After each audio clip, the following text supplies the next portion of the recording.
दुनिया में monkey pox एक ग्लोबल हेल्थ इमरजेंसी बनकर सामने आया है और अब देश में इसका खतरा दिन ब दिन बढ़ता जा रहा है। केरल, दिल्ली के बाद छत्तीसगढ़ में मंकी पॉक्स के संदिग्ध मरीज मिलने से खलबली मची हुई है। छत्तीसगढ़ में आफत की आहट, प्रदेश में मंकी पॉक्स की एंट्री, रायपुर दुर्ग में मिले 2 संदिग्ध मरीज, नए खतरे से मचा हड़कंप, सतर्क हुई सरकार। छत्तीसगढ़ की राजधानी रायपुर और दुर्ग में मंकी पॉक्स का संदिग्ध मरीज मिलने से प्रदेश में हड़कंप मच गया है।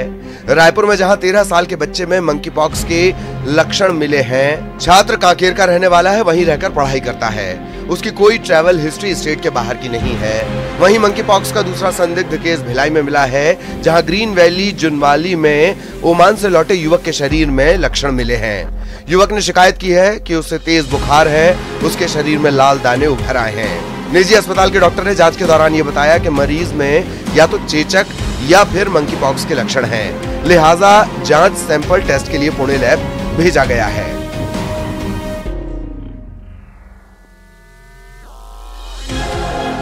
मंकी पॉक्स के कुछ लक्षण दिखे हैं, इसके लिए उसको आइसोलेशन में मेकाहारा में भर्ती रखा गया है और इसकी जांच के लिए सीरम को NIV पुणे में भेजा गया है।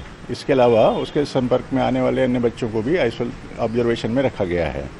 अभी सावधानी बरतने की आवश्यकता है, पुष्टि नहीं हुई है, इसलिए घबराने की बात नहीं है, क्योंकि मंकी पॉक्स का उपचार उपलब्ध है।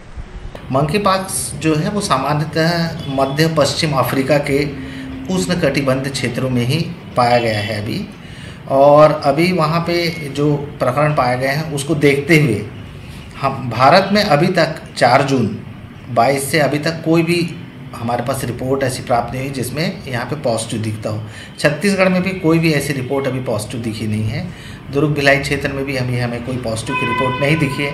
लेकिन हम मंकी पॉक्स प्रभावित क्षेत्रों से जो भी व्यक्ति छत्तीसगढ़ में आ रहा है उसके लिए हम एयरपोर्ट पे सर्विलेंस करने के निर्देश हमें प्राप्त हुई है, जिसके लिए वहाँ पे एयरपोर्ट में थर्मल स्कैनिंग की व्यवस्था की गई है और उनकी की गई है जो ऐसे देशों से 21 दिनों के भीतर में जो लोग आए हैं यहाँ देश में, उन लोग के लिए ये व्यवस्था की गई है।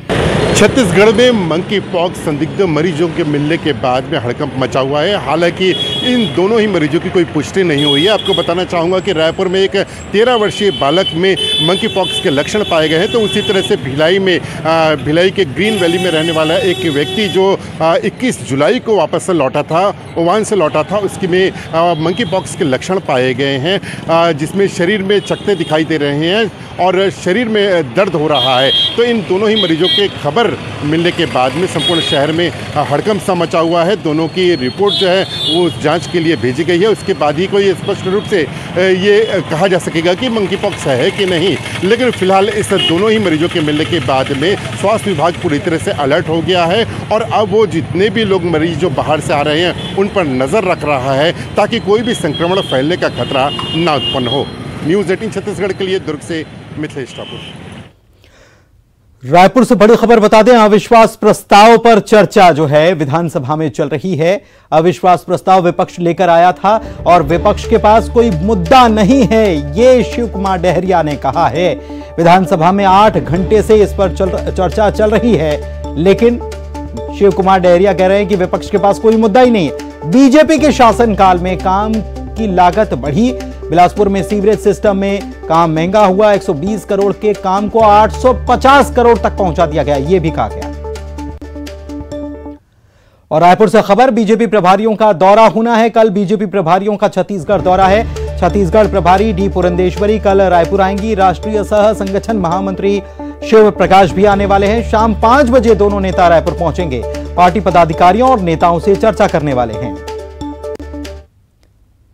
हरेली त्योहार छत्तीसगढ़ का सबसे महत्वपूर्ण त्योहार है। मुख्य रूप से किसानों के इस त्योहार में बच्चों से लेकर बुजुर्ग तक बेहद उत्साहित रहते हैं। छत्तीसगढ़ बनने के बाद पहली बार जब से प्रदेश में किसान का बेटा मुख्यमंत्री बना, तभी से हरेली त्योहार पूरे प्रदेश में व्यापक रूप से मनाया जाने लगा है।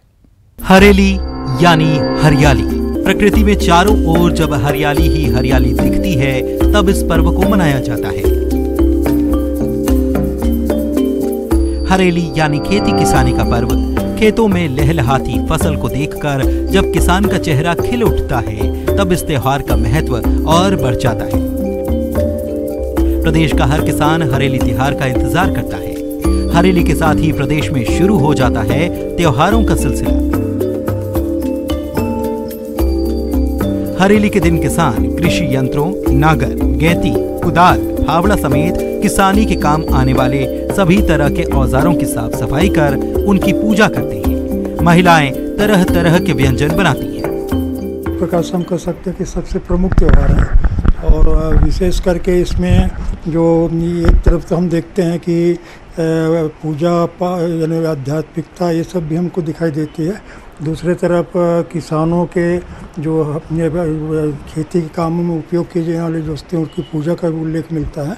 और ख़ास करके हरेली, वैसे तो छत्तीसगढ़ के 30 त्योहारों में हम देखते हैं कि छत्तीसगढ़ राज्य बनने के बाद में विगत तो 22 वर्षों में एक सर्वाधिक एक प्रकार से उन्नयन लोक संस्कृति के पक्ष को देखते हुए अभी वर्तमान में हुआ है। और इतना निश्चित है कि हरेली का जो त्यौहार है ये हमें कह सकते हैं गांव वालों के लिए सबसे प्रमुख त्यौहार है। जब से प्रदेश के मुखिया भूपेश बघेल बने हैं, तभी से छत्तीसगढ़ की पुरानी परंपराओं को जिंदा करने की कोशिश उन्होंने शुरू कर दी। सरकारी स्तर पर तीज त्योहारों को मनाया जाने लगा। सरकारी छुट्टियां घोषित होने लगी। त्योहार के दौरान सरकारी योजनाओं की घोषणाएं शुरू हुई। हरेली के दिन ही गोधन योजना की शुरुआत हुई थी, जिसकी देश भर में चर्चा है। और अब हरेली के दिन ही सरकार गौमूत्र खरीदने की योजना की शुरुआत करने जा रही है। सरकार के प्रयास कहे के बजाय में वो कहीं की प्रोत्साहन जैसे एक से जुड़े सिर्फ एक त्योहार मना लेना हर शायद कई बार सार्थक नहीं हुआ है। यह तो एक लोग मन ल जागरूक करे के, लोग मन के ध्यान दिलाए के साधन होते। हरेली त्योहार में जिस तरह से खुद मुख्यमंत्री हिस्सा लेते हैं, सीएम आवास पर भव्य कार्यक्रम का आयोजन होता है। प्रदेश के लोगों के लिए सीएम आवास खोल दिया जाता है। उससे इस त्योहार का उत्साह और बढ़ जाता है।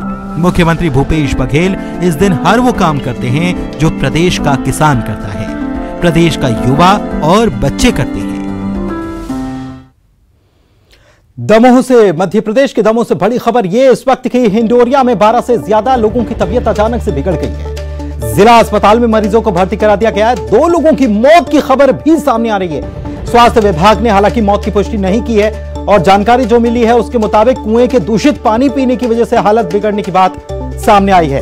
तो ये बड़ी खबर आपको बता रहे हैं। अस्पताल में लोगों का इलाज चल रहा है, जिला अस्पताल में भर्ती करा दिया गया है। और ये जानकारी है कि हिंडोरिया में 12 से ज्यादा लोगों की अचानक से तबीयत बिगड़ गई।